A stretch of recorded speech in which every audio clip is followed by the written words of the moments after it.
बिस्मिल्लाहिर्रहमानिर्रहीम। नाजरीन, voice of overseas के साथ मैं हूं आपका मेज़बान रिजवान अली शाह। तमाम हदायत टीवी चैनल के व्यूअर्स को, देखने सुनने वालों को हमारी तरफ से बहुत बहुत ईद मुबारक हो। और ईद की खुशियाँ अल्लाह ताला आप सबको मुबारक करे। नाजरीन, आज हमारा जो टॉपिक है वो ओवरसीज़ पाकिस्तानियों के मतलब है कि अभी तक जो खबरें आ रही हैं उनके मुताबिक दो ओवरसीज़ पाकिस्तानी जिनको खुद जहांगीर तरीन साहब के ज़माने में जहांगीर तरीन साहब लेकर गए थे, एक तानिया ऐदरस और दूसरे डॉक्टर ज़फ़र मिर्ज़ा साहब। तानिया ऐदरस जो है वो गूगल की डिजिटल वो कंट्री हेड हैं गूगल कंपनी की, सिंगापुर में काम करती थी। और डॉक्टर ज़फ़र मिर्ज़ा साहब WHO के लिए काम करते थे। दोनों को मतलब इस्तीफ़ा उनसे तकरीबन ले लिया गया है। मसला ये है कि ओवरसीज़ पाकिस्तानी जब यहाँ से जाकर कुछ करना चाहते हैं तो उनको वहाँ ठहरने नहीं दिया जाता। उसकी वजह वहाँ की ब्यूरोक्रेसी है। वो एक करप्ट सिस्टम है जो कि यहाँ लोगों को बर्दाश्त नहीं करता है। और दूसरा वहाँ का मैंने ऐसे ऐसे लोग देखे हैं कि जो वहाँ से जब आते हैं, वहाँ के सहाफ़ी, सियासतदान, हमारे यहाँ लोग बड़ी उनकी खिदमत करते हैं, बड़े प्रोटोकॉल देते हैं, लेकिन वही जब मीडिया में बैठ के ओवरसीज़ पाकिस्तानियों की बात आती है बड़ी हकारत से उनके खिलाफ बात करते हैं कि जी ये जो हम इनकी हमारी हुब्बुल वतनी पर शक किया जाता है। और मैं शुक्रगुजार हूँ इस्लामाबाद हाई कोर्ट का जनाब चीफ जस्टिस अतर मनल्ला साहब ने बड़ा अच्छा फैसला दिया है। उन्होंने कहा है कि ओवरसीज़ पाकिस्तानियों की हुब्बुल वतनी पे शक नहीं किया जाना चाहिए, वो मुहिब वतन पाकिस्तानी है। क्योंकि जब आपने डुअल नेशनलिटी का हक दिया हुआ है हमें, तो फिर उसमें यह क्यों कि आप अगर कोई बंदा मुल्क के लिए काम करना चाहता है तो उसको काम करने नहीं दिया जाता है। उसकी एक बुनियादी वजह मैं समझता हूँ हमारा वहाँ का प्रोटोकॉल ज़्यादा माशरा है। हसन नसार साहब ने एक बार कहा था कि ये जो रुकावटें लगाते हैं, बैरियर लगाते हैं, ये अवाम के लिए गाली है। लेकिन जहाँ पर जिस मुल्क में पटवारी से लेकर प्राइम मिनिस्टर तक प्रोटोकॉल लगा हो, एक पटवारी से अगर आप मिलना चाहें तो उसने भी आगे अपने मुंशी रखे हुए हैं। एक पुलिस वाला है, अगर इंस्पेक्टर है तो उसके भी आगे चार जो है ना वो अलग प्रोटोकॉल है, जिसमें हर बंदे का अपना एक प्रोटोकॉल है। मैं एक दफ़ा बनीगाला से आ रहा था, मेरे साथ कज़न मेरे बैठे हुए थे, तो एक बंदा हमने देखा कि वो उसके गाड़ी निकली है, पजारो गाड़ी थी उसके पास, और गाड़ी के आगे एक मोटरसाइकिल पे उसने लाइट लगाई थी, बंदे ने वो जा रहा था। मैंने पूछा, कज़न थे मेरे अमजद शाह साहब, मैंने कहा ये क्या माजरा है? उन्होंने कहा कि ये बंदा ताज़ी ताज़ी ज़मीन भी की है, पैसा आ गया है, तो अब इसे समझ नहीं आ रही है प्रोटोकॉल कैसे लूँ।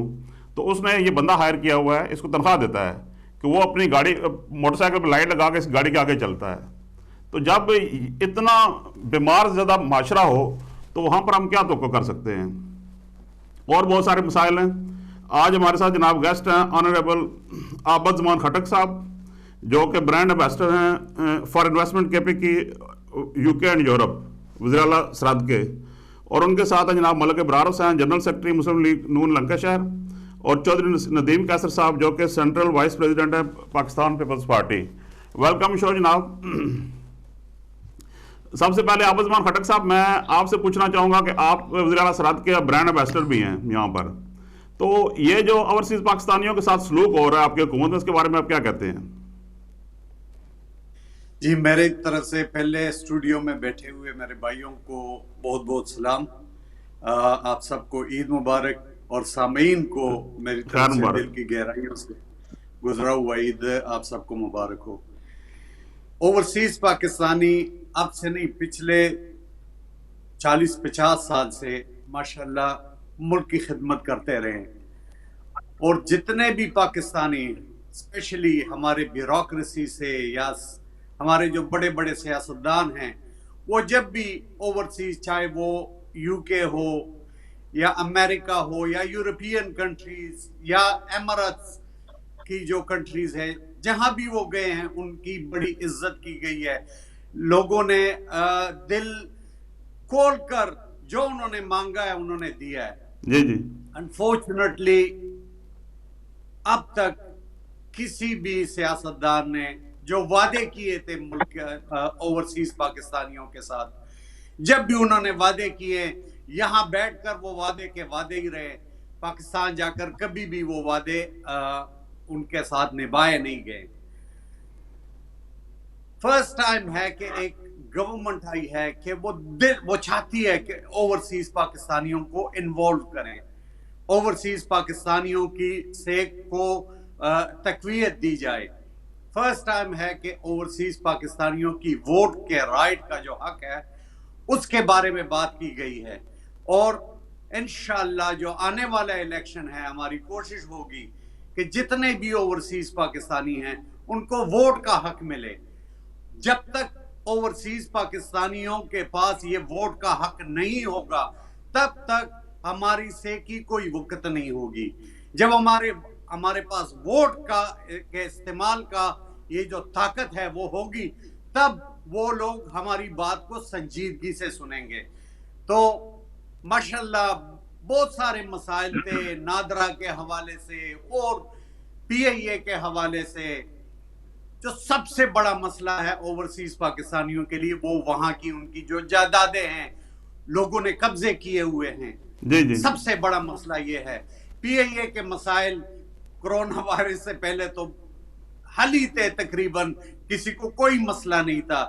नादरा के हवाले से माशाल्लाह जो सिस्टम है, हर एक गवर्नमेंट ने बड़ी कोशिश की है और बतदरीज अब इस स्टैंडर्ड तक पहुंच गया कि हम घर बैठे नादरा कार्ड के लिए अप्लाई कर सकते हैं और हमें विद इन वीक्स हमारा कार्ड मिल जाता है। हमें कहीं क्यू करने की जरूरत नहीं है। हमारे जो कार्ड्स हैं हमें घरों पर आ जाते हैं, फीस अदा कर देते हैं ऑनलाइन और सारे मसले हल हो जाते हैं। तो जो हम ओवरसीज पाकिस्तानियों को कोशिश करनी चाहिए वो वोट के हक के लिए। जब हमें ये हक मिलेगा तो हमारी जो जायदादों के मसले हैं, वहां पर बहुत सारे हमारे भाई हैं जो कि हमें बताते हैं कि ये देखो किसी ने, रिश्तेदार ने कब्जा किया है या कोई जो माफिया है उन्होंने कब्जा किया है। तो ये मसाइल इंशाल्लाह वोट के हक से हल होंगे।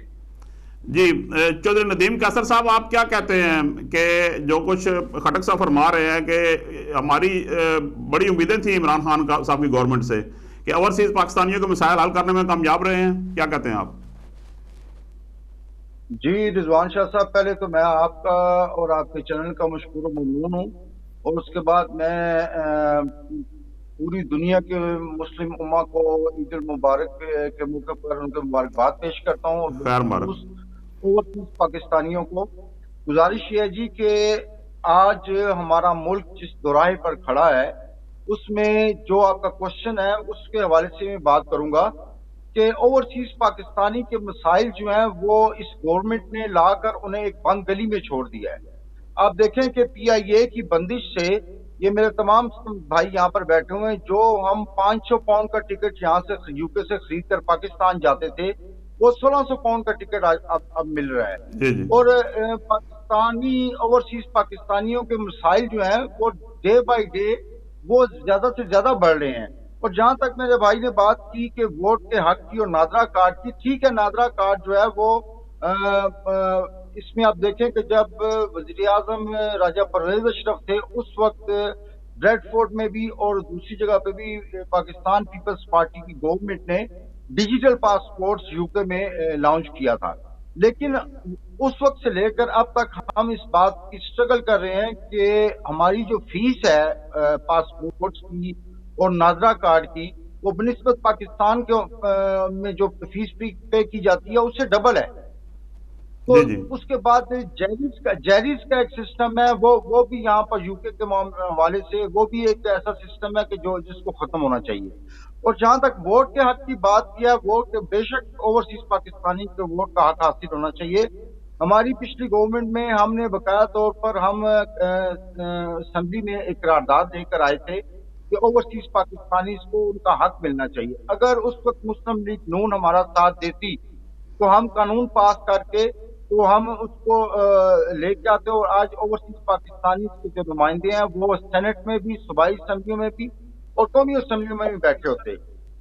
लेकिन आज की जो सूरत हाल है वो ये है कि आज आप पाउंड स्टर्लिंग जो है वो 222 रुपये 75 पैसे का आज हो। हमारा मुल्क डे बाई डे मुल्क हुकूमत की नाकिस पॉलिसियों की वजह से आज ये इस हद तक हो चुका है कि एवरी सिंगल डे जो पाकिस्तान के अवाम है वो मजीद कर्जे के बोझ तले दबे जा रहे हैं। और जहां तक आपने स्टार्ट में बात की कि जो दो मुशीर जो उनसे इस्तीफे ले लिए गए, मैं ये पूछना चाहता हूं कि वो दोनों बड़े टैलेंटेड लोग थे। पाकिस्तान पीपल्स पार्टी ने जब ओवरसीज पाकिस्तानियों को वो लेके आए थे असम्बलियों में ऐसे ही मुशीर बनाकर, तो उस वक्त इमरान न्याजी ने सबसे ज्यादा मुखालफत की थी और आज वो उनकी हमायत कर रहे हैं। मुझे ये समझ नहीं आती कि या तो वो जो पहले वाला बयान उनका ठीक था और या आज का बयान गलत है। और दूसरी बात ये, अगर आपने हटाना ही है तो जिस पर सबसे बड़ा क्वेश्चन मार्क है जुल्फी बुखारी पर, जी आपने जी उन्हें क्यों नहीं हटाया? जो साहब कालर है हमारे बुखारी साथ। को जी अस्सलाम वालेकुम, कौन साहब कहाँ से? वालेकुम सलाम व बरकातहू। शाह साहब नजाकत सेंशियल वोकिंग से आपको और आपके मेहमानों जी। और व्यूअर्स को प्यार और अदा बड़ा सलाम। वालेकुम सलाम। साथ में ईद मुबारक। ईद मुबारक। कीजिएगा, मैं एक दो पॉइंट शाह जी जरा जल्दी कीजिएगा क्योंकि मेहमान बहुत हैं और कॉलर भी ज्यादा हैं। जी बात करें। मैं प्लीज मदद कीजिएगा, एक दो बातें कहना चाहता हूँ। जी जी। जान भाई साहब फरमा रहे थे, मैं सबका एहतराम करता हूँ। सबसे पहले पाकिस्तान, उसके बाद हम सियासी जमातें। पहली बात ये कि प्लीज मुझे मदद चाहूंगा, अगर पायलटों का पीएए का मसला है तो वो इन लोगों सबका कुमतों की वजह से, क्योंकि इन्होंने अपने रिश्तेदारों को, जाहिलों को पायलट बनाया हुआ था और हमारी जानें रिस्क पर लगाई हुई थी, जैसे कि आपके सामने कराची का वाकया। एक बात। दूसरी बात, ओवरसीज की ये सियासी जमातें बात करती हैं और अंजेब साहिबा कल परसों बात कर रही थी, भाई ऑपरेशन आप ओवरसीज से कराते हैं, पैसा आपका ओवरसीज के साथ है। जो पाकिस्तानी पाकिस्तान में पैदा हुआ वो वहां सियासत कर सकता है। मैं एक बात दावे से कहता हूं कि अगर 50 आदमी बरतानिया से चले जाएं, इस मुल्क को ठीक कर सकते हैं। बहुत शुक्रिया, मैसेज आ गया शाह जी, आपका बहुत शुक्रिया। मलिक इमरान साहब, आप क्या कहते हैं कि इमरान खान की गवर्नमेंट ओवरसीज पाकिस्तानियों के मसाइल हल करने में कामयाब रही है? बिल्कुल जीरो जी। मैं तो सबसे पहले अस्सलाम वालेकुम। तो जी वालेकुम मैं सलाम। चौधरी नदीम कैसर साहब की बात को कंटिन्यू करते हुए ये अर्ज करूंगा कि इमरान न्याजी साहब, जब पीपल्स पार्टी और नून लीग ने ओवरसीज पाकिस्तानी को यही मशीर और कुछ काम दिया इधर, तो इन्होंने सबसे पहले ये कहा था इमरान न्याजी साहब ने कि अगर उनको इतना शौक है पाकिस्तानी सियासत में और पाकिस्तान की खिदमत करने के लिए, तो वो पासपोर्ट क्यों नहीं छोड़ते वहां का। अगर वो सियासत करना चाहते, अगर वो पाकिस्तान में काम करना चाहते हैं तो दूसरे मुल्क की नेशनैलिटी को छोड़ दें। दूसरी बात यह है कि जी शाह साहब, आज मुल्क के हालात इतने अब से अब तर होते जा रहे हैं। जी मलिक साहब एक कॉलर ले लें, मैं मदद खाऊं। जी अस्सलाम वालेकुम, कौन साहब कहाँ से? चौधरी अरशद मानचेस्टर से। क्या हाल है शाह जी? जी अल्लाह का शुक्र चौधरी साहब, जी फरमाइए। ईद मुबारक। और ईद मुबारक जनाब, आपको भी बहुत बहुत। टाइम थोड़ा सा देना जरा। जी बात करें जो साहब, जल्दी जरा कीजिएगा। रिक्वेस्ट है, गौर करके इसका जवाब जरूर देना। जी जी। हम ओवरसीज जो पाकिस्तानी है उसके मुजरम आप लोग हैं, आप लोग सारे जो प्रेसिडेंट या जनरल सेक्रेटरी बनते हो, आप नून के या पीपी के या तरीके इंसाफ के, आप हमारे मुजरम हो, वो नहीं है। अगर आप में सख्त हो, ओवरसीज का दिल में दर्द हो, इन पार्टियों का नाम अपने ऊपर से हटा दे। आप अच्छे लोग हैं, तलीम याफ्ता लोग हैं, और उधर जाके सारे 100 बंदा एमपीए जो इधर है या काउंसलर लेके अपनी बात को सॉलिड तरीके से मनवाएं कि अगर हम इधर से पैसा भेजते हैं, अपने मुल्क से मोहब्बत करते हैं, एक तो इसे दुरुस्त तरीके से इस्तेमाल किया जाए और हमें हमारे हकूक दिए जाए। जो अच्छे लोग हैं वो इधर से जाके सियासत करें और पाकिस्तान की खिदमत करें, ना कि वो किसी पार्टी के मुंतखब नुमाइंदे बने जाके इंसानियत के लिए और अपने मुल्क के लिए काम करें। बहुत शुक्रिया चौधरी साहब, बहुत शुक्रिया। जी जनाब मलिक साहब, बात जारी रखें आप। थोड़ा सा व्यू का जो है ना, मेरा डिफरेंस भी है थोड़ा सा। जो ये ओवरसीज पाकिस्तानी की वोट होनी चाहिए, वहां पर होनी चाहिए। यहाँ का अगर आप सोचे ना, थोड़ा मसला है ये है कि यहाँ भी फिर वो पाकिस्तानी सियासत हो जाएगी, ग्रुपिंग होगी, आपस में लड़ाइयाँ झगड़े होंगी। अगर हमें वोट यहाँ पर दे दिया, हम लड़ेंगे, इन दूसरे लोगों के सामने अपना आप शो करेंगे। हमारी नेचर अभी हम इतने ग्रो नहीं हुए। मेरे ख्याल में अभी पाकिस्तानी को जो इधर रहते हैं, इधर वोट का हक नहीं होना चाहिए। अगर हमने वोट डालना है तो हम उधर जाके वोट डालें। ये पोस्टल वोट या मैसेज के जरिए वोट, जी जी, मेरे ख्याल में ये वोट का हक नहीं होना चाहिए इस तरह। जी जी।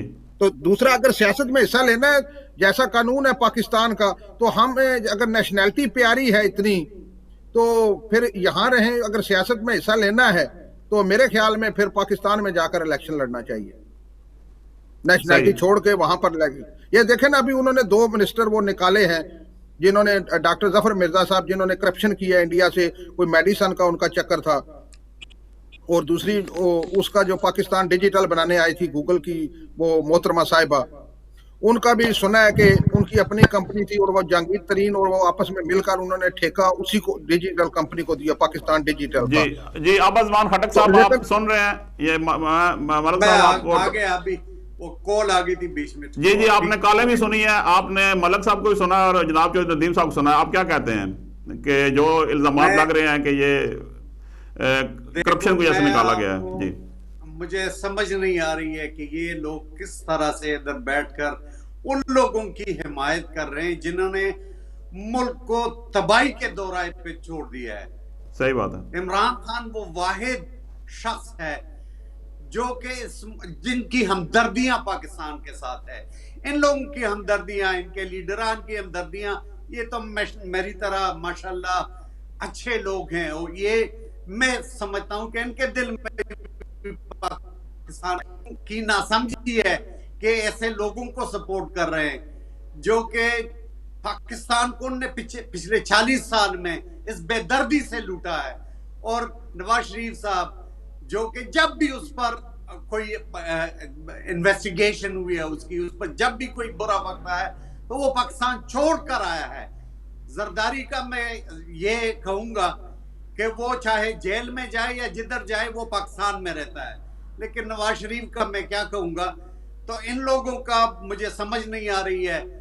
अल्हम्दुलिल्लाह पाकिस्तान आज आप कोरोना वायरस के हवाले से देखें, चौथे नंबर पर मैनेजमेंट के लिहाज से पाकिस्तान चौथे नंबर पर है। लोगों ने तारीफें की हैं।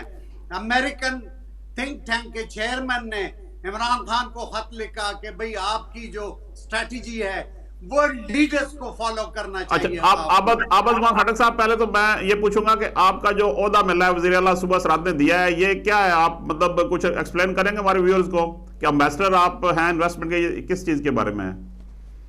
मैं यहाँ ओवरसीज पाकिस्तानियों के लिए अल्हम्दुलिल्लाह जो मुझे जानते हैं उनको पता है कि पिछले जब मैं प्रेसिडेंट था पीटीआई का तो अल्हम्दुलिल्लाह बहुत मैंने 2 साल में बड़े काम किए हैं और यहाँ से अपने मुल्क के लिए कोशिश की है कि लोगों को बताया जाए कि भाई अभी वो पाकिस्तान नहीं रहा। पाकिस्तान आज एक ऐसा लीडर हमें मिला है जिस पर हम ट्रस्ट कर सकते हैं। जी तो जी नहीं, लेकिन आपका तो होता है ना कि आप इन्वेस्टमेंट यहाँ से लेके जाएं, लेकिन आप क्या समझते हैं ओवरसीज पाकिस्तानियों की इन्वेस्टमेंट सेफ भी है वहां पर या नहीं? ऑलरेडी जायदादों पे कब्जों का इश्यू तो है वहां पर। बिल्कुल ये इश्यूज हैं। आहिस्ता आहिस्ता अल्हम्दुलिल्लाह मैं पिछले साल की एक बात आपको एक और जी एक कॉलर मैं कॉल ले लूं। जी अस्सलाम वालेकुम, कौन साहब कहां से? चौधरी अरशद मानसा से। सर प्लीज थोड़ी सी मुझे जवाब नहीं जी मिल रहा, नहीं वो चौधरी अरशद साहब एक सेकंड प्लीज। जी जी एक सेकंड जी जी जवाब ये चाहता हूँ कि ओवरसीज पाकिस्तानी को वोट का हक और उधर मिनिस्ट्री मिलनी चाहिए। वो तो प्राइम मिनिस्टर की सीट पे ना हो, या ये यूके का हो, अमेरिका का हो, यूरोप का हो, एक एक मेंबर यानी कि 20 मेंबर आपको पार्लियामेंट में जरूर चाहिए जो हमारे लिए काम कर सकें। इस पे जोर दिया जाए पार्टियों को अलग करके। ये एक ओवरसीज के लिए उधर जब तक आपको मिनिस्ट्री नहीं मिलती आपके काम नहीं हो सकते। आपका सवाल पहुंच गया सर। जी आपका सवाल पहुंच गया। जी जनाब, ये इनका कहना है कि वहां पर हमारे मिनिस्टर होने चाहिए जो हमारे काम कर सकें। आप बात कीजिए खटक साहब। ये बिल्कुल मेरे भाई जो कह रहे हैं वो 100% राइट है, क्योंकि यहाँ के मसाइल जो है वो यहाँ के लोग समझ सकते हैं।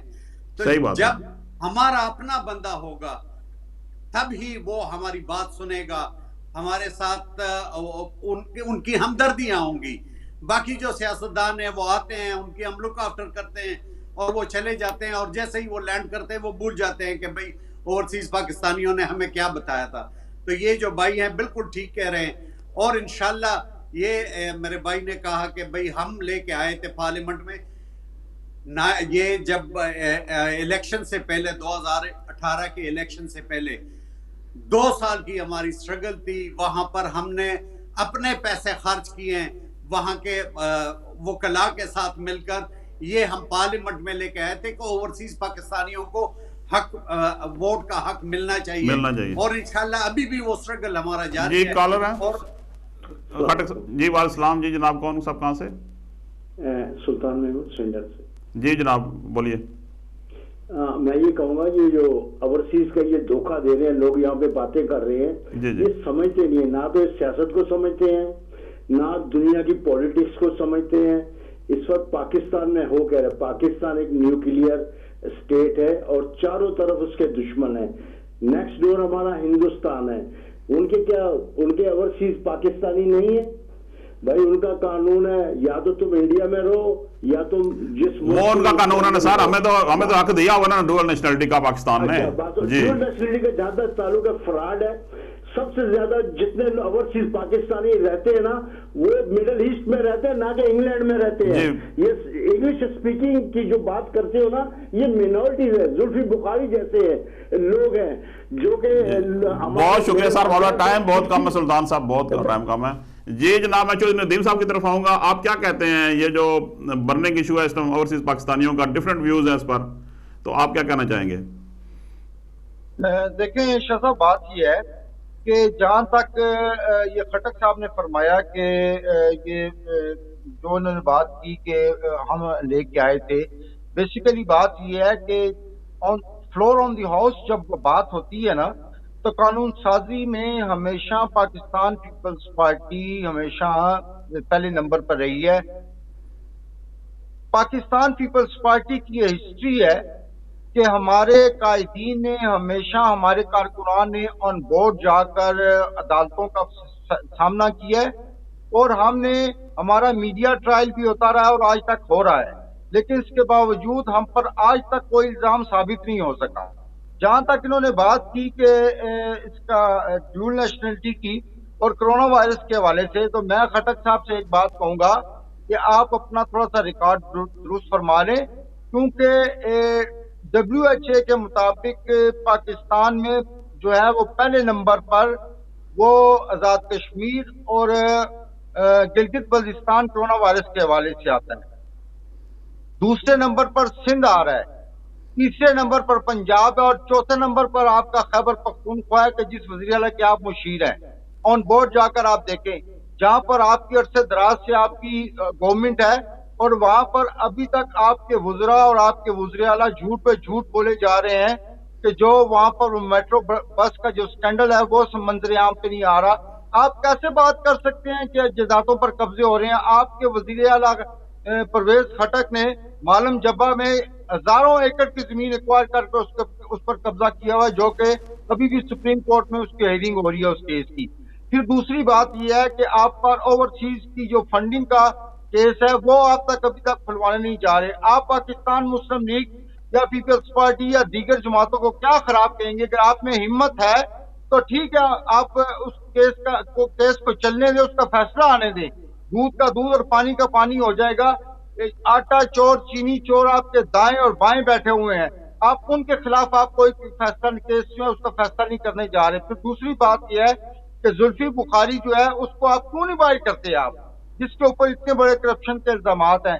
और जहां पर एक कॉलर ने बात की PIA के हवाले से, पूरी दुनिया का ये सिस्टम है कि पहले आप महकमाना कार्रवाई करते हैं, जब वो कार्रवाई कंप्लीट हो जाती है तो उसके बाद आप मंजर-ए-आम पे लेकर आते हैं। गुलाम सरवर खान जो वज़ीर आबादी है, उसने एक इतनी ब्लंडर मिस्टेक की है, वो सब लोग जानते हैं कि वो गलती क्यों हुई। उसकी बेसिक वजह यह है कि आपके पास जो अमेरिका न्यूयॉर्क में जो रोज मैरी होटल्स है, जो कि बिलियंस ऑफ डॉलर्स का है, आप उसको नीलाम करना चाहते हैं। आप जनाब चौधरी साहब, कौन साहब कहां से? शाह जी, एक क्वेश्चन 1 मिनट का मादरत के साथ आना पड़ता है। मेरी बात एक गौर से सुने प्लीज, और इन भाइयों को भी समझाएं, जरा सिखाएं। एक परवेज खटक को आप जेल दे के पाकिस्तान दुरुस्त हो सकता है? या किसी को यार पाकिस्तान का सोचें, मुझे जब आते हैं ना दुख होता है, आप पाकिस्तान की बात क्यों नहीं करते? खटक को छोड़ो, एक दूसरे पे ब्लेम ना दो, छोड़ो, आगे निकलो, पाकिस्तान का सोचो कि ये इसका सोल्यूशन क्या है जी, क्या करेंगे आप लोग? बिल्कुल चौधरी साहब जवाब लेते हैं इनसे जी, जवाब लेते हैं। बहुत शुक्रिया, मुझे इसका जवाब चाहिए। बहुत शुक्रिया जी। मलक इब्रार साहब, आप क्या कहते हैं कि जो APC हो रही है, मलक इब्रार साहब के इस बारे में आप क्या कहते हैं कि आप लोग हुकूमत गिराने में कामयाब हो जाएगी अपोजिशन? मलक इब्रार साहब सुन रहे हैं आप? उनसे थोड़ा, मलक इब्रार साहब जी, आवाज आ रही है मलक इब्रार साहब? जी जी बिल्कुल आ रही है। आपको मेरी आवाज आ रही है सर? जी जी आ रही है बिल्कुल। आप बताएं एपीसी के बारे में जो अपोजिशन कर रही है ईद के बाद। ये शाह साहब, मैं आपकी जवाब देता हूँ। ये जो लास्ट पे कॉलर थे ना, इन्होंने बिल्कुल बात सही की है कि सबसे पहले पाकिस्तान है तो ये सियासी पार्टियां हैं। इमरान खान साहब की हुकूमत जब से आई है पिछलों को कोस रही है। उनके पास अपनी कारकर्दगी दिखाने के लिए सिफर है, पंजाबी में बोलते हैं अंडा है, अंडा। क्या किया उन्होंने? जो नून लीग की गवर्नमेंट थी, उन्होंने 10,000 अरब कर्जा लिया, टोटल 25,000 अरब पर पहुंचा दिया। इन्होंने 34,000 अरब पे पहुंचा दिया 2 सालों में, और किया एक पैनी भी नहीं लगाई। जो इन्होंने मेट्रो बस शुरू की हुई थी, रैपिड सर्विस पेशावर में, 6 महीने की मुद्दत में इन्होंने मुकम्मल कर दी थी। और वो असद उमर साहब टीवी पर बैठ के बोलते होते थे, जब नून लीग की गवर्नमेंट मेट्रो बना रही थी पंजाब और इस्लामाबाद में, हमें 8 अरब दे दे तो हम बना देते हैं। अभी 122 अरब तक पहुंच चुकी है और उसका कोई नामो निशान नहीं है। ये इतने बोधे किस्म के केस इन्होंने बनाए हैं कि ख्वाजा साद रफीक और सलमान रफीक, 2 बरदरान, अभी उनका अदालत आलिया से जवाब आया है। तो क्या हुआ शाह साहब कि सियासी इंजीनियरिंग के लिए केस बनाए जाते हैं। 16 महीने वो उनको जेल हब्से बेजा में रखा गया और एक फर्दे जुर्म नहीं आयद कर सके। अगर वो मुजरम थे तो फर्दे जुर्म आयद किए, और इनके पास कोई ऐसी बात नहीं है। सब बस क्योंकि इनके इमरान नियाजी छोड़ने के अलावा कुछ करता ही नहीं। शाह साहब उसने जो केस बनाया राना सनाउल्लाह साहब पर 15 किलो हीरोइन वाला, सारी दुनिया के सामने निकल गया। वो किधर गए जो जान मैंने अल्लाह को देनी है? वीडियो फुटेज, झूठ के अलावा इनके पास कारकर्दगी दिखाने के लिए शाह साहब बिल्कुल सिफर है। पीआईए का इन्होंने बेड़ा गर्क कर दिया, क्योंकि इन्होंने अपने दोस्तों को नवाजना है। अभी पीआईए मुकम्मल तौर पर पूरी दुनिया में इन्होंने बैन करवाई, और पायलट कोई 2 नंबर लाइसेंस नहीं। मैं मानता हूं कि पीआईए में भर्तियां सियासी तौर पर भी होती हैं और ब्यूरोक्रेसी भी अपने लोगों को भर्ती करवाती है शाह साहब, लेकिन पायलट कोई ऐसे नहीं है कि ट्रैक्टर और कार पर बैठाना है। उसकी बाकायदा ट्रेनिंग होती है, उसको छोटे जहाजों पर ट्रेनिंग दी जाती है, इंटरनेशनल एविएशन बाकायदा आती है। और पाकिस्तान के पास जो 862 पायलट हैं शाह साहब, वो सारे पीआईए में काम नहीं कर रहे। उनमें से तो 30-40 पायलट होंगे। पाकिस्तान की पायलट तमाम दुनिया की एयरलाइनों में काम कर रहे हैं, और इन्होंने उनको सामने खड़ा कर दिया, बदनाम चोर बना के खड़ा कर दिया है। अगर कोई केस था ऐसा, वैसे केस तो जो था ना, वो सेफ्टी मैनेजमेंट के कोर्सेज से उन्होंने करने जी। मैं मलिक साहब, मैं आपकी तरफ आता हूं, मैं जवाब ले लूं। खटक साहब, आपने कॉलर की बातें भी सुनी, क्योंकि आप ज़ेर-ए-आला सूबा सरहद के मशीर भी हैं। तो आप पे बहुत बड़ा इल्जाम जो है पीआईए की बंदिश का जो आ रहा है, ओवरसीज पाकिस्तानियों को बहुत मुश्किल है, टिकट वाकई महंगे हो गए। आप क्या कहते हैं उस बारे में? देखो, पीआईए का जो मसला है वो हम सबको पता है कि वो इनका खरा धरा है। एक ऐसी गवर्नमेंट आई है कि वो चाहती है कि हर इदारे को ठीक करे। इदारे तभी ठीक होंगे जो इनके भर्ती किए हुए जाली लोग, जो इनके रिश्तेदार, इनके इनको लोगों को नवाजा गया, विली नीली लोगों को ओहदे दिए गए हैं, ऐसे नालायक लोगों को ऐसे ऐसे ओहदों पर, ऐसे ऐसी जगहों पर बिठाया। ये तो पीआईए आगे जाकर आप देखेंगे कि एक एक इदारा जब क्लीन होगा तो सब कुछ सामने आएगा। हम चाहते हैं, देखो ये 2-3 महीने होगी तकलीफ ओवरसीज पाकिस्तानियों को, लेकिन हर इदारा तभी ठीक होगा जब उसकी पूरी तरह से सफाई की जाएगी, अच्छे लोगों को बिठाया जाएगा, अच्छे लोग लाए जाएंगे जिनकी हमदर्दियां मुल्क के साथ हो, ना कि वो स्विस अकाउंट्स या बरतानिया में या दूसरी मुल्कों में सिर्फ अपने तिजोरियां भरने के लिए वो वहां पर लोगों को भर्ती किया गया हो और उनसे काम लिए जाते हैं, इसलिए वो इन इदारों में बिठाए जाते हैं। पीआईए का जो हाल हुआ है वो इन्हीं की लोगों की वजह से हुआ है, जो कह रहा है कि पीआईए में ये लोग बिठा रहे हैं। भाई, पीआईए में आप लोगों ने बिठाया है, पीआईए में आपने अपने रिश्तेदारों को नवाजा है।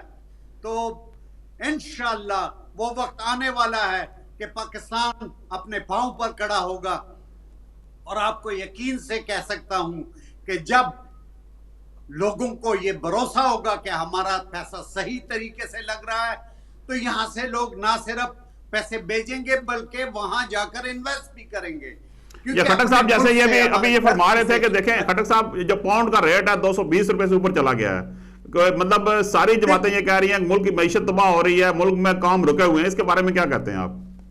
देखो मेरे भाइयों को स्टडी करना चाहिए कि बाकी करेंसीज को, डॉलर को देखो क्या हाल हो रहा है। कोरोना वायरस की वजह से दुनिया की इकोनॉमी अनस्टेबल हुई है, तो कोई नहीं पता चल रहा कि क्या होगा पिछले 6 महीनों में, आगे जाकर क्या होगा। तो इंशाअल्लाह स्टेबिलिटी जब आएगी तो रेट भी आए, रेट भी सही तरीके से आएगा। मेरी बात सुने आप, और ये भाई साहब कहते हैं कि हमेशा से काम लेते हैं, आपके पास इंटरनेशनल इंडेक्स नहीं है। जब आपकी बारी आएगी फिर आप नहीं, आप गलत बात कर रहे हैं ना। चौधरी नईम साहब बात कंप्लीट करने दें उनको। खटक साहब जी बात कंप्लीट करें अपनी। करने दो वरना आप एक लफ्ज भी नहीं बोल सकोगे। जी मैं आपको एक बात ये बता दूं कि भाई ये कह रहे हैं कि पंजाब से बलूचिस्तान और वो 1 2 3 और चाहते, ये पता नहीं किधर से ये लेके आए हैं ये फिगर। अल्हम्दुलिल्लाह पाकिस्तान आज तरक्की के उस पर खड़ा है, इंशाल्लाह तरक्की करेगा। जब इन लोगों की जो इन्होंने तिजोरियां भरी हैं वो पैसा वापस आएगा, लोगों को यकीन होगा कि अब हमारा मुल्क सही हाथों में है, तो इंशाल्लाह आप देखेंगे ओवरसीज पाकिस्तानियों के मसाइल भी हल होंगे और पाकिस्तानी अवाम जो पिसे हुए थे इन लोगों के लीडरान की वजह से, उनके मसाइल भी हल होंगे, ना सिर्फ यहाँ के बल्कि वहां के मसाइल भी। जी चौधरी नदीम कैसर साहब, आप क्या कहते हैं कि इनका यह कहना है कि आप लोगों की करप्शन की वजह से मुल्क के साल को पहुंचा है? देखें बात यह है कि हमारी अगर करप्शन होती तो वो सामने आती। जी जी, अब ये बात कर रहे हैं, ये क्यों नहीं? हमेशा ये तरीके इंसाफ के इमरान न्याजी से लेकर इनके नीचे स्ट्रीट लेवल के वर्कर तक ये सिर्फ झूठ और सिर्फ झूठ का सहारा लेते हैं। मैंने क्वेश्चन किया था कि आप जिस चीफ मिनिस्टर के जिस इलाके के आप नामजद हुए हैं उनका आपको किया गया है, आप मालम जब्बा केस की बात क्यों नहीं करते? आपके जो सारे मिनिस्टर हैं वो चोर, डाकू, फिक्टिशियस और 2 नंबर हैं। जो जी कॉलर है अस्सलाम वालेकुम जी, कौन साहब का? जी रिजवान साहब अस्सलाम वालेकुम जी, बस ईद मुबारक। अहमद साहब जर्मनी से जनाब, जी फरमाइए। जी गल सुनो, एक आदमी के मुंह सच ते जेड़ा ना झूठ इन्ना बोल बोल के झूठ सच लगन लग पैंदा। कहन लग्या कर लग्या सोचना चाहिए कि सानू भी 72 साल हो गए ने कि अगर सच या सही होंगे तो सिंध तक पहुंच गई, पूरा इलाका 3 सूबों चो खत्म हो गई अपना पार्टी जिहदी सिफत की जा रही है। प्रीवियस बैठे ने तेरे मेहमान गल करने वाले, ये दसो कि किसी का दिमाग खराब है कि कोई उन्होंने छड़ दे उस पार्टी को। राजा रियाज बहुत शुक्रिया, जिन्हें पार्टियां। बहुत शुक्रिया। मैं इनके सवाल आपको बताता हूं। कैसर साहब ये कह रहे हैं कि आपकी पार्टी को इलाकाई पार्टी तक महदूद कर दिया जरदारी साहब ने, आप क्या कहते हैं? देखिए जी बात है, मैं इसका क्वेश्चन बाद दूंगा, पहले मैं खटक साहब की एक बात को क्लियर कर दूं। आपके पास एक नहीं 2 नहीं 20 के हिसाब से आपके इर्द गिर्द जो वो चोर और डाकू बैठे हुए हैं। क्या खुसरो बख्तियार पर केस क्लियर नहीं हुआ? क्या जो आपका वो जितने लोग हैं वो आपके सामने है? क्या कियानी साहब पर आपका केस क्लियर हो गया कि वो जनाब 2 नंबर दवाइयों में मुलविस थे? और बात यह है कि आप क्यों नहीं इस बात को मानते कि आपके वहां पे करप्शन हो रही है और आपका जो सरखील है वो इमरान न्याजी है उसका। तो बात यह है कि ये लोग सिर्फ और सिर्फ अल्हम्दुलिल्लाह कहकर वक्त गुजार रहे हैं।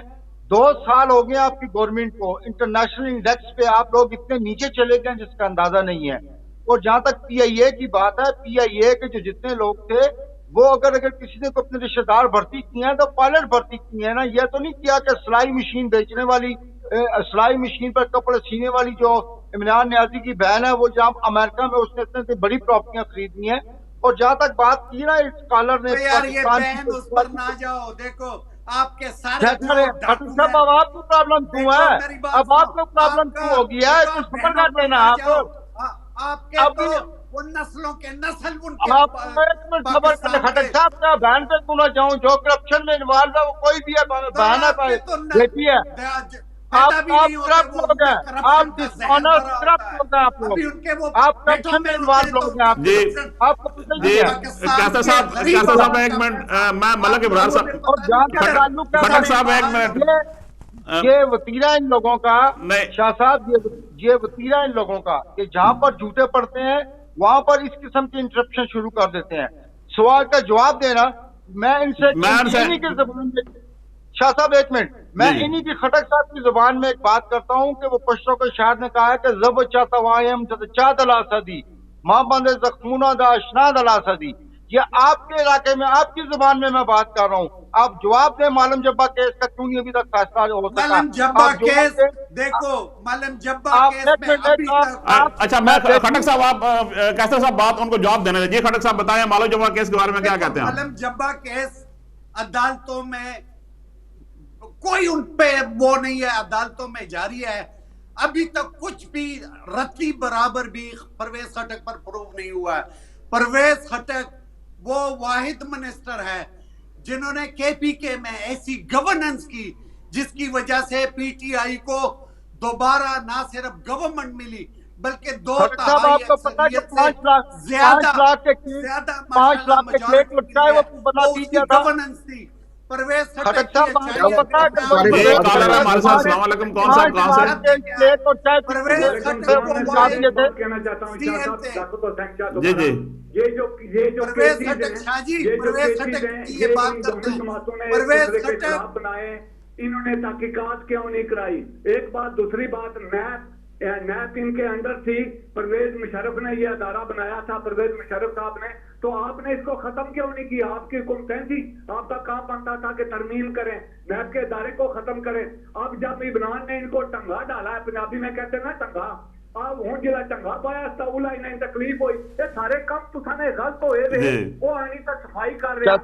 हालत देखो जी। बहुत शुक्रिया साहब, बहुत शुक्रिया जी। मलक इब्रार साहब आप क्या कहते हैं सारे सिनारियों में? आप समझते हैं कि मुल्क ठीक डायरेक्शन में जा रहा है? जी, कॉलर्स को देखो, इंशाल्लाह इन लोगों का सफाया होगा, क्योंकि जो ओवरसीज पाकिस्तानी है वो मुहब्बे वतन पाकिस्तानी है। इंशाल्लाह ओवरसीज पाकिस्तानी तो मौके वतन है, आप मौके वतन नहीं है। शाह साहब मुझे वैसे ही बुलाया हुआ है। देश ने आप मुल्क को, मैं जरा जी इंशाल्लाह इसको हम चेंज करके रहेंगे। मैं मलक इब्रार साहब की तरफ आता हूँ। मलक इब्रार साहब, आप क्या कहते हैं कि जो अभी पाउंड का रेट 220 पर चला गया उसके बारे में, और जो मुल्क की मैशत है, क्या कहते हैं आप इसके बारे में? जी शाह साहब, सबसे पहले तो मैं दरख्वास्त करूंगा अपने आबज़मान खटक भाई से कि अपनी बारी पे प्लीज बोलें। ये अभी ये इनकी बारी थी, आप प्लीज आप पानी शानी पिए, थोड़ा ठंडा हो। आपकी हुकूमत है, आपने बड़ा ब्रेन वॉश किया लोगों को कुछ चैनल के जरिए, एजेंसीज के जरिए। अभी हालात सामने निखरे हैं शाह साहब। 220 रुपए कुछ पैसे था कल का रेट। ये मैं आपको लिख कर देता हूँ, इंशाल्लाह आने वाले कुछ दिनों में जिस तरह इनकी पॉलिसियां जा रही हैं ना, मुल्क को नीचे से नीचे लेकर जा रहे हैं। ये बता दें सिर्फ इन्होंने किया क्या अभी तक? क्या एक ईंट भी लगाई है इन्होंने? और 13,000 अरब कर्जा ले लिया। खान साहब बोलते थे कि अगर 1 रुपया डॉलर से नीचे जाए, पाकिस्तानी रुपए की वैल्यू नीचे हो, तो पता है आवाम को वो फिर गीटे घुटने दोनों जोड़ के ना फिर झूठ बोलते थे खान साहब। खान तो मैं उसको बोलना भी मुनासिब नहीं समझता। न्याजी साहब ये बोलते थे कि 1,000 अरब कर्जा पाकिस्तान का ऊपर चढ़ जाता है जब वो एक रुपया पाकिस्तान गिरता है। अभी कितना चढ़ा पाकिस्तान का कर्जा इन्होंने चढ़ाया, और जितने भी बोधे किस्म के केस इन्होंने बनाए, एक डेले की करप्शन। ये अभी मियां नवाज शरीफ साहब को जो इन्होंने नुकसान पहुंचाया, उनकी 3 पार के प्राइम मिनिस्टर साहब को, कि वो क्या अरशद मलिक साहब, क्या उनकी वीडियो रिलीज हुई? क्यों नहीं इन्होंने फोरेंसिक ऑडिट करवाया उस वीडियो का? जी कॉलर, फिर उसके बाद जी साहब प्लीज पॉइंट ले लिया करें जल्दी। नहीं, वो अहमद साहब मसला ये है कि देखें गेस्ट हमारे ज्यादा हैं जी। प्लीज यान अली, अजहर बलोच और ये जो पापड़ वाला, ये जिनके अकाउंटों से पैसे मिले हैं, अब ये अबू बचाओ जाकर कहाँ वहां पे करते हैं असेंबली में। कभी किसी ने ये नहीं कि किया कि मुल्क को सवारा जाए, कोई तरीका कोई निकाले, कोई हल निकाले। सब एक दूसरे अबू बचाओ। कभी किसी इदारे को जो फैसला करने वाला, कभी किसी ने डिमांड की कि नैब खत्म कर दो, कि पुलिस वाले को मार दो, चोर को छोड़ दो। ये जो इन्होंने पकड़ा हुआ है ना वतीरा, ये गलत है। इंसाफ होना चाहिए, इंसाफ होना चाहिए। किसी काबू जाता है, बेशक कोई भी जाता है, इंसाफ होना चाहिए।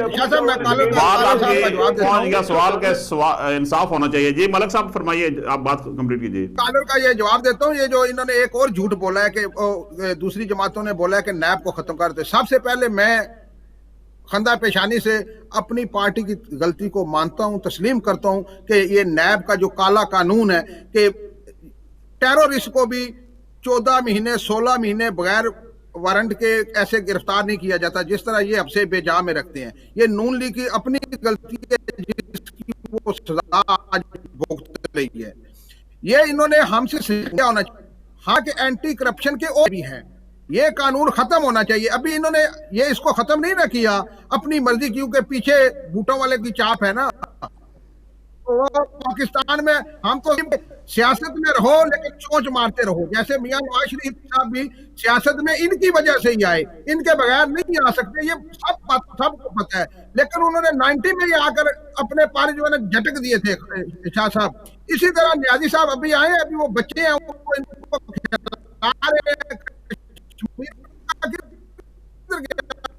मसला वो आधा घंटा जी एक खड़े। जी मलिक साहब आपकी आवाज काट रही है। मैं ऐसी तकरीरें करनी चाहिए थी इमरान जी न्याजी को। मैं अब्बास खटक साहब की तरफ जाऊंगा। ये बात कर रहा था कि आपकी बात ठीक हो गई है। जी खटक साहब, मैं आपने कॉलर की बातें भी सुनी। जुल्फी बुखारी को लगाया।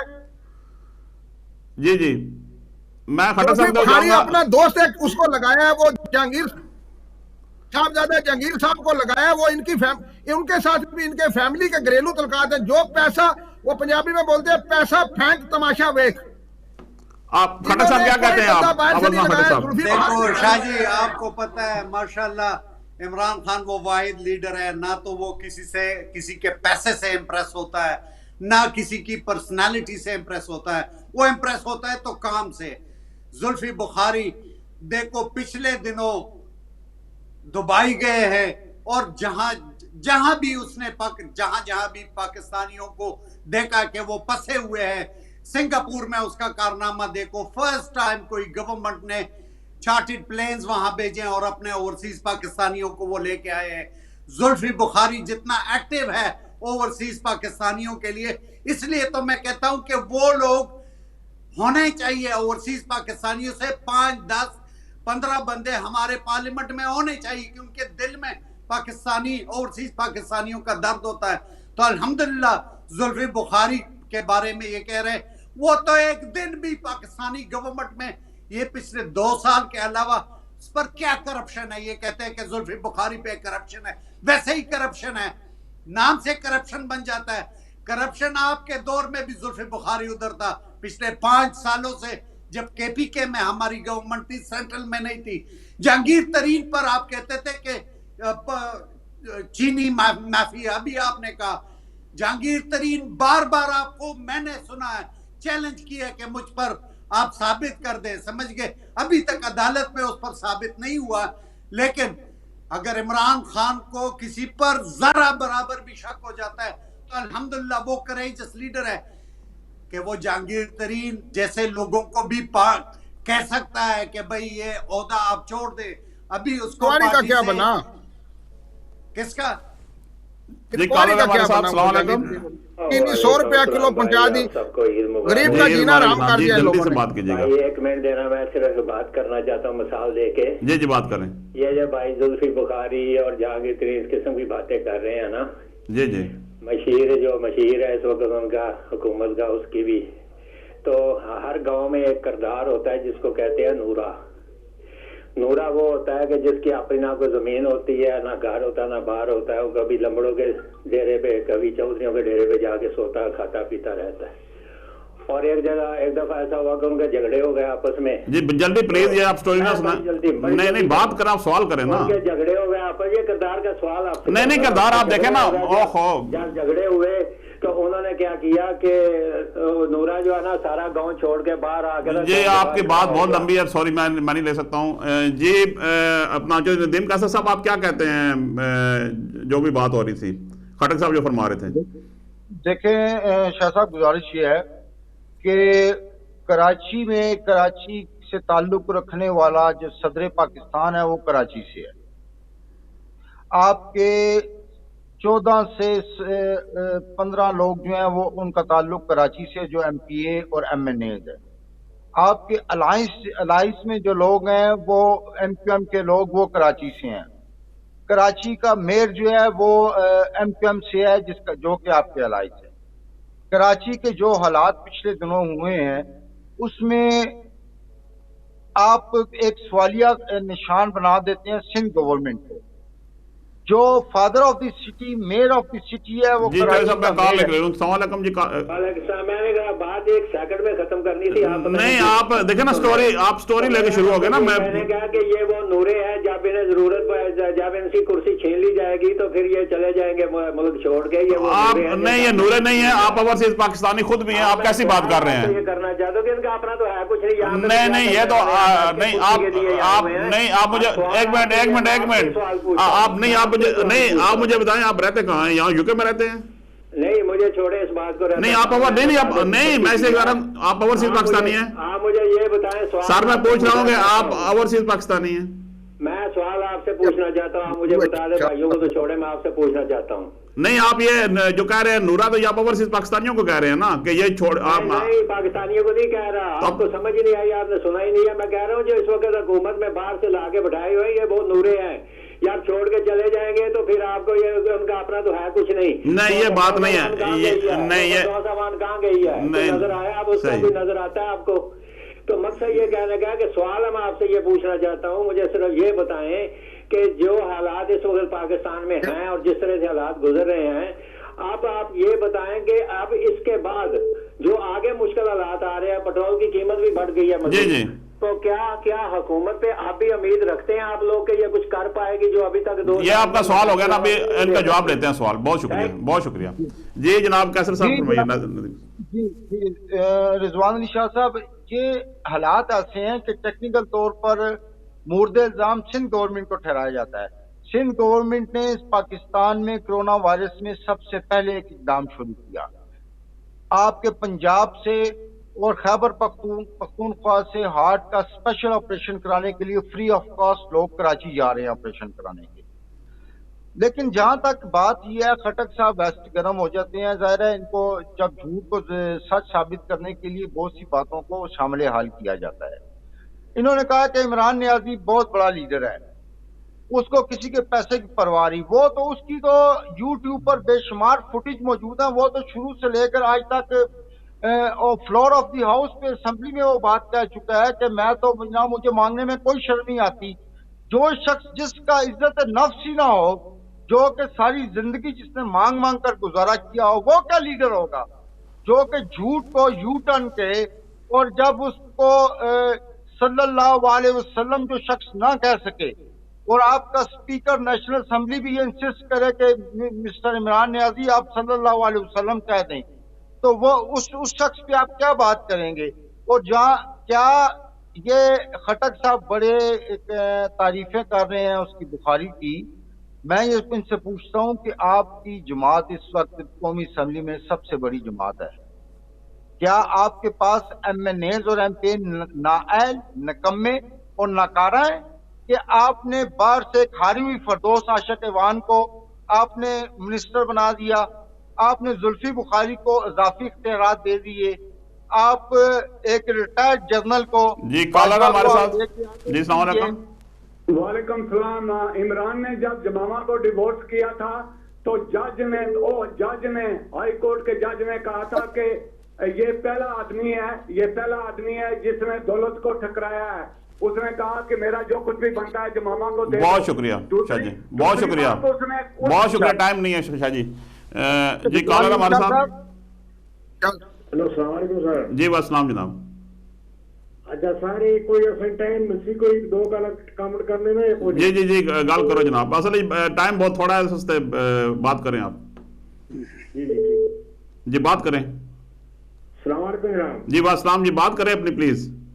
अच्छा सर ये मैं कहना चाह रहा हूँ कि ये जो नदीम कुरैशी साहब बैठे हुए हैं, ये पीपल पार्टी की बात कर रहे हैं। तो 12 साल इन्होंने गवर्नमेंट की है, अभी भी इन्हीं की गवर्नमेंट किया, और अभी भी ये इल्जाम जो है कि कराची में लगा रहे हैं कि मेयर ने ऐसा किया, फलाने ने ऐसा किया, कि मेयर के सारे इख्तियार तो इन्होंने अपने पास खुद ले लिए। अब ये कहिए तो ऐसे करेंगे, ऐसी कराची इनका शहर ही नहीं है। सही बात है, बहुत शुक्रिया सर, अब टाइम नहीं है जी। जी कॉलर है, जी अस्सलाम, रिजवान भाई एक टाइम नहीं है जी, जल्द। रिजवान भाई ये पूछें कि साथ ये जो कह रहे हैं कराची में पहले पार्टी 15 साल से यही चल रही है, यही एमक्यू इनके साथ ही पीटीआई के साथ, और ये जितने भी नूरे दिए हैं ये पीपल पार्टी ने दिए हैं मौजूदा हुकूमत में। बहुत शुक्रिया जी। कॉलर जी सलाम अलैकुम। वालेकुम शाह साहब, मैं अभी बात कर रहा हूँ, देखते हैं ये कह रहे हैं कि इमरान खान जो है ना वो बाहर से पैसे मांगता रहा, ये तो चोर अंदर से लूट कर बाहर जाकर जजाते बनाते रहे। ये पीपल पार्टी वाले नून लोग ये सबसे बड़े चोर है, इनसे तो आवाम ने बड़ी मुश्किल से जान छुड़ाई है, अल्लाह का शुक्र है इनसे जान छूटी पाकिस्तान की। आप इनको ले आते हैं जी, बहुत शुक्रिया, बहुत शुक्रिया जी। मैं अब खटक साहब आपकी तरफ आऊंगा। सवाल आपने सुने सब लोगों के, कैसर साहब के भी, जो मेन इल्जाम आ रहा है कि आप लोगों के पास सर्टिफिकेट साहब में बंदे नहीं थे, जो आपने बाहर से दूसरी जगह से बंदे लिए। देखो मुझे भी कोई 1 मिनट दे दे आखिर पे। यही था, और इमरान खान ये कहते आ रहे हैं, जब इलेक्शन से पहले भी उसने कहा था कि इंशाल्लाह मैं टैलेंटेड लोगों को लेके आऊंगा। चंद मुश्किलात की वजह से ऐसे लोग जो हमारी लिस्ट में, मुझे पता है कि वो टॉप लिस्ट पर थे कि उन्होंने पाकिस्तान आना है और मदद करनी है इस इकानमी, इस बिगड़ी हुई इकानमी जो इन लोगों ने लूट खून चूसा है गरीब लोगों का, उस इकानमी को उन लोगों ने मदद करनी थी ठीक करने में। लेकिन ब्यूरोक्रेसी की वजह से, चंद और डेमोक्रेसी की वजह से, क्योंकि ऐसी लूली लंगड़ी डेमोक्रेसी जो है उसकी वजह से वो काम नहीं हो रहा है। लेकिन इंशाल्लाह जब टाइम मिलेगा, आप अभी भी देखेंगे जब भी इलेक्शन होगा, इंशाल्लाह ये दोनों पार्टियां जिस तरह इनके लीडर भाग गए, चले गए, इंशाल्लाह ये खत्म हो गई हैं। जो ये सिंध का जो इनको वोट मिला है पिछले, इंशाल्लाह फर्स्ट टाइम पीटीआई सिंध में भी गवर्नमेंट करेगी, बलोचिस्तान में भी करेगी, केपीके में भी करेगी, और मलक इब्रार साहब आपकी तरफ आऊंगा जी। लीडरान का टाइम थोड़ा है, मलक इब्रार साहब आप जवाब दे। जरा ब्रेकें लगाएं प्लीज। जी मलक इब्रार साहब बात करें। शाह साहब, ये खटक साहब सही फरमा रहे हैं, बड़ा बदल गया पाकिस्तान। अभी आपने बताया ना पाउंड का रेट 220 हो गया। यकीन जाने अंग्रेज समुद्र में, कल अखबार में मैं पढ़ रहा था एक में, जो पीटीआई की अखबार है, कि कितने गोरे समुद्र पर उनकी लाशें पड़ी हुई हैं, वो डंकियां लगा रहे हैं पाकिस्तान में काम करने के लिए जाने के लिए। वहां दूध और शहद की नहरें बह रही हैं, बड़ा तब्दील हो गया पाकिस्तान। चीनी जिस चीज का भी नोटिस लेते हैं, चीनी इन्होंने 48 रुपए से 48 रुपए से 100 रुपए पे बिक रही है। गरीब का ये हाल है। आटा जो है वो कल 78 रुपए किलो का बिक रहा है। वहां पे गरीब को इन्होंने खत्म कर देना है। करप्शन के जितने भी केस बनाए इन 2 सालों में, इन्होंने अपना काम कभी बताया ना, हमने ये किया। करप्शन के इतने बोधे किस्म के इल्जाम लगाते हैं कि कोई एक डेले की करप्शन, वो जो तोता पकड़ा था इन्होंने पंजाब गवर्नमेंट से, शाह साहब याद है ना आपको, कि हमने अब तोता पकड़ लिया है। वो 2 साल से बेचारा अंदर है। अगर वो मुजरिम है तो उसके ऊपर फर्ज जुर्म आयद करें। ये ख्वाजा सलमान रफीक और ख्वाजा साद रफीक साहब, ख्वाजा साद रफीक ने रेलवे में कितनी मेहनत की, रेलवे को कितने खसारे से निकाला। आज इन्होंने वो शेख रशीद अली साहब बनाए हुए हैं, वो आगे सियासी फिल्म एक्टरों की तरह आगे झूठ बोलते। अभी ये इनका सौदा बिकने वाला नहीं है कि वो पिछले लूट के पीछे। आप बताएं आपने 2 सालों में क्या किया है? कोई एक काम बता दे। ये जो शनाख्ती कार्ड का मसाइल था, अपॉइंटमेंट थी शाह साहब, ये चौधरी निसार अली खान जब वजीर दाखिला थे उनके दौर में, ये आप घर में बैठकर अपॉइंटमेंट ले जाते हैं। इन्होंने कौन सी कारकर्दगी दिखाई है? हर चीज में जी चौधरी नदीम कैसर साहब, आप आखिरी मिनट है प्लीज। आप कराची पर मैं थोड़ी बात करना चाहता हूँ। दोनों पार्टियां जिम्मेदार है। जी चौधरी नदीम कैसर साहब, आप आखिरी मिनट बात कीजिए प्लीज। सर बात यह है कि नदीम साहब आप और सफर करें, खटक साहब सफर करें, कह रहे हैं आप अपनी बात पे कहिएगा। बीमारी बात का ये जी बहाना कि बनाकर आप रिजवान पाक शाह लेन साहब में तो आ गए हो। 15 रुपए की अभी रोटी, अगर आप में 15 जिगर है रुपए की तो रोटी जाओ और और 20 आपने रुपए जो का नान मुकदमात आप पर वारे बने हुए इमरान हैं खान। उनका डिफेंस बात ये करो, है कि ये ताकि देखे ना, ये तब देखे ये जो आपको खटक पता साहब जो कुछ चलेगा। कर रहे हैं, जेल के ये हवाले खटक जेल साहब को के फिर लिए को 2 पलसा दिन लगा आप दें। बैठ नहीं खट्टर साहब बात सकते। करने दें लीडर उनको। पाकिस्तान का बनना ये चाहते हैं, कुछ नहीं क्या करता बात है पोलिटिकल यार? वर्कर का। किस ये तरह तमाम के बेवकूफ तमाम कटपुंजी लोग इकट्ठे हुए हैं, इनको ना सियासत का पता है ना इनको किसी बात का पता है।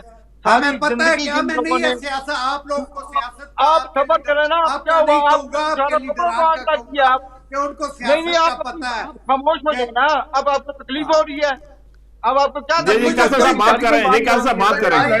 आपके लीडर को सियासत आती है, बात ये क्योंकि है, उनको पता है बात ये है, तिजोरियां सियासत में बात ये बैठकर है, तिजोरियां भरी ये जाती अच्छे है। तरीके से उन्होंने जानते हैं तिजोरियों कि को भरा है, पाकिस्तान लेकिन पीपल्स इंशाल्लाह पार्टी खाली का करके वर्कर देंगे। एक चार्ज वर्कर है। पाकिस्तान पीपल्स पार्टी का वर्कर एक चार्ज वर्कर है। पाकिस्तान पीपल्स पार्टी इन जैसे ये जो लोग हैं वहाँ इनको पीपल्स भुगताना पार्टी का जरूरी है। उज़ैर बलोच लेकिन पाकिस्तान लेकिन पीपल्स बात पार्टी यह का है, चार्ज वर्कर है। बात उज़ैर यह है बलोच कि जैसे वर्कर है, हमें पता है। ये आप सिर्फ चोर जरदारी के चोर कारनामों का वाली समझ बात गए। है। इनके ये चोर मचाए शोर वाली बात है। इन्होंने जो भी आज तक इकदाम किए हैं वो तमाम के तमाम फेल हो चुके हैं। उसमें पाकिस्तान की माशियत को उन्होंने नुकसान पहुंचाया, पाकिस्तान की सालमियत को नुकसान पहुंचाया। और ये बात वक्त साबित करेगा कि ये अगर एक साल ये हुकूमत इमरान नियाजी और रहा तो ये मुल्क जो है ना ये आपका दाव पे चला जाएगा। आप ऑलरेडी तौर पर क्रेडिट लिस्ट में है। और आखिरी जी जो नदीम का साहब टाइम खत्म हो रहा है, मैं अभी आखिर में शाह साहब मैं आखिरी जी, बात जी, मैं नियाजी साहब आबद- की एक बात करना चाहता हूँ। नियाजी नहीं बरक साहब मैं आता हूँ आपकी तरफ। आबद खटक साहब आप आखिरी ओवरसीज पाकिस्तानियों के लिए क्या पैगाम देना चाहते हैं? आबद खटक साहब। ओवरसीज पाकिस्तानियों के लिए मेरा ये पैगाम है आपके मुल्क का जो जी खटक साहब यादव था, जो जासूस था, जो जासूस था, इस हुकूमत ने ये किया है कि जिस तरह से ये फोन कॉलों से मुझे दे दिया है तो दोबारा नदीम साहब एक मिनट बात सुनिए उनकी। ओवरसीज पाकिस्तानी अगर ये बात नहीं, मैं इनको बात नहीं करने दूंगा। ओवरसीज ये पाकिस्तानियों इन्होंने मेरी बात को क्या काटा। करते हो ये यार? क्या समझते हैं कि पाकिस्तान नेशनल टीवी पर बैठे हो यार, कोई भाई अभी बात तो सुनो। कैसर साहब प्लीज ऐसा ना करें। आप भी पीटीआई की तरह कैसर साहब ऐसा ना करें प्लीज। एक बाल भी का नहीं कर जी मलक साहब आप बात करें, आप आखिरी पैगाम आप दे दें मलक साहब ओवरसीज मैं पाकिस्तानियों के सिर्फ लिए। यही पैगाम देना चाहता हूँ अवाम को जी। वो जो लालीपाप है वो नियाजी साहब बोलते होते थे किसी माजी में, कभी वो भी जिंदा काश वो अभी जिंदा होते। वो नियाजी साहब जो बोलते थे आमद उधर हमारी हुकूमत आएगी, उधर गवर्नर हाउस की दीवारें गिर रही होंगी, वजीर आजम हाउस को यूनिवर्सिटी बनाओगे, 100 अरब की रोजाना करप्शन होती है, वो रुक जाए, काश वो रुक जाए। 10,000 अरब रोज मनी लॉन्डर होता है। वो नियाजी साहब ही अवाम को ये बताते थे ना, शाह साहब हम नहीं बताते थे। जी नाज़रीन खटक साहब प्रोग्राम को खत्म हो गया। मैं खटक साहब जनाब मलिक इब्रार साहब और जो नदीम कैसर साहब, आप तमाम लोगों को शुक्रगुजार हूँ। और नाजरीन माजरत ख्वाह हैं हम के बहुत सारी कॉलें आ रही थी लेकिन मेहमान हमारे बहुत ज्यादा थे, आपकी कॉलें नहीं हम ले सके हैं। इंशाल्लाह अगले प्रोग्राम में हाजिर होंगे। इजाजत दीजिए, अल्लाह हाफिज।